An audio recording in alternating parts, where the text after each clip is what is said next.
So, it's a great day to be a Montreal Canadiens fan, is it not?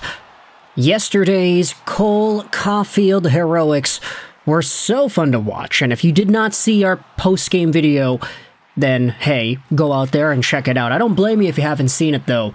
The video was uploaded late in the night yesterday because the game was the latest NHL game on tap aside the LA Kings. Kinda crazy how Montreal gets themselves a 7:30 p.m. PST start time game, and it goes to overtime. I think all of us sports fans here in Canada are kind of sick of the extra time, cough cough, 18 innings Toronto. But either way, check out yesterday's post-game video if you hadn't seen it. This video though is not going to be about yesterday's game. Oh no, it's hard to follow up that conversation with another video that's relative to what we actually saw on the ice. Instead, we're going to be taking a look at the latest in regards to Canadiens trades via Pierre LeBrun of TSN. Because it's been no secret that one of the biggest issues for the Montreal Canadiens heading into the year was their lack of a true second-line center. You can say what you want about Oliver Kapanen. Is he good enough? I mean, he's on pace for a decent amount of goals to be able to be labeled as a second-line top six center. But does he really play like that? I'm not really too sure. He's a rookie as well, so it's totally fine if he's not that good right away, even if he is playing with Ivan Demidov. But with Alex Newhook and Kirby Dach and Jake Evans all in the fold, you can say that Montreal stands to upgrade their second-line center position, which is why we've been talking about center options the entire summer. Mason McTavish, Marco Rossi, other names, you have it. But there has been one name who has been linked to the Canadiens for quite some time now, and we're going to dive into him based off of this tweet. Pierre LeBrun said on TSN Overdrive yesterday, the Habs, my understanding is they've gone through the entire league in their preparations internally, and they have a list of what centers could potentially pop up ahead of the March 6th deadline. Yes, Nazem Kadri is one of those names. And if you're a Montreal Canadiens fan who has been interested in the Nazem Kadri to the Habs discourse, then that brings a smile to your face. What also brings a smile to your face is the fact that Calgary just can't seem to do a good job. Yes, they had that stellar win over the New York Rangers a few days ago, but another loss to the Toronto Maple Leafs yesterday puts them back in the back burner as one of the NHL's worst teams so far. And for a guy like Nazem Kadri, I mean, he's providing some pretty good offense. You take a look at it right now, the Flames, they have 24 goals on the season, and Nazem Kadri is sitting at 8 points in 11 games. That involvement percentage is pretty good.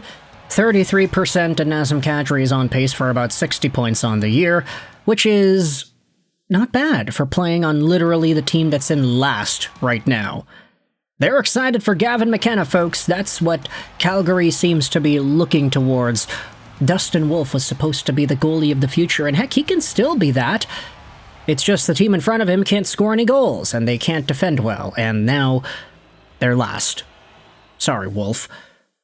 But with that said, the NHL trade deadline is going to be a pretty big turning point for this franchise because, like Elliot Friedman and all the other insiders were talking about this summer, pretty much every team, with the exception of Pittsburgh, wanted to be competitive this year. They wanted to see what they'd be able to do.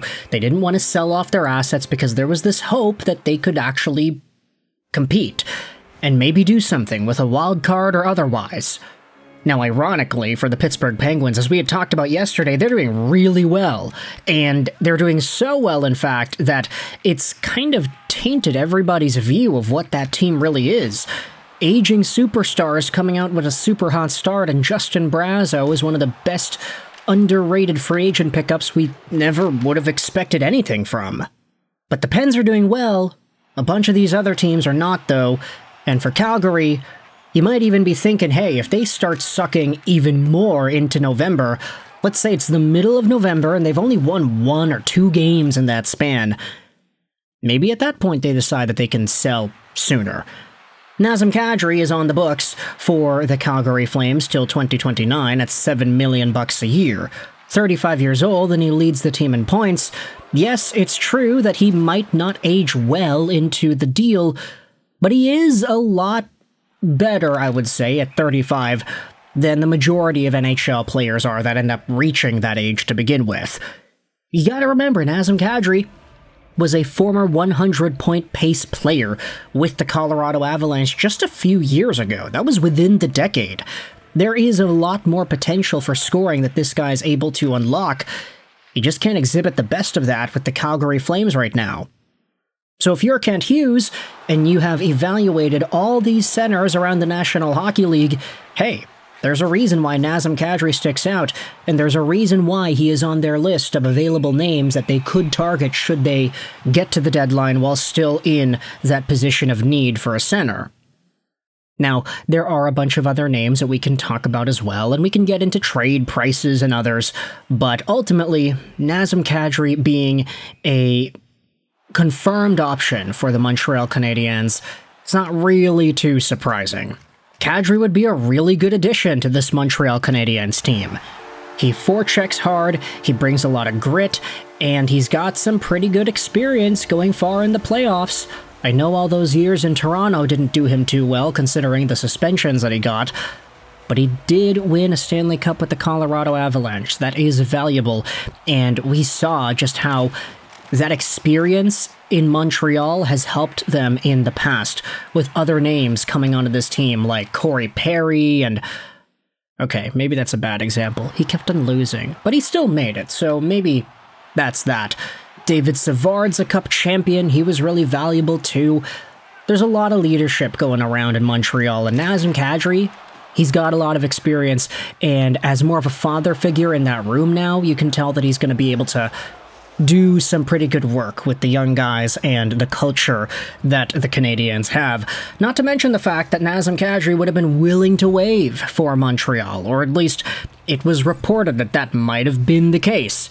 Earlier on in the summer, we saw a bunch of trade rumors with Nazem Kadri, and essentially his response to all of that was, yeah, go out there and make your trade rumors. It doesn't change what I have to do, but it's fun to talk about, right? Yeah, talk about a guy who's seemingly secure in his ability to play for the Calgary Flames the next few years.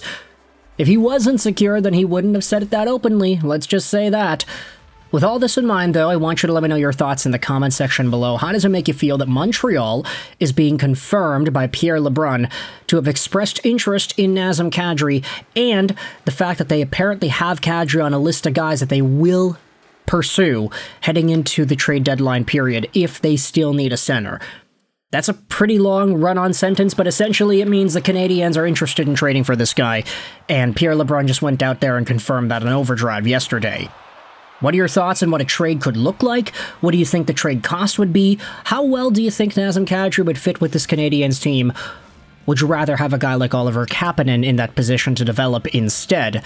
If we're thinking about short-term versus long-term, obviously longer-term Kadri is not going to age well into 36, 37, 38. But if you want to talk about being competitive now, there has to be some value in that as well, right? So you can let me know your thoughts in the comment section below, how you respond to that internally. Those comments help out with the algorithm as well, so I'd really appreciate it if you got involved there. I hope you enjoyed this video. Sign on, and bye.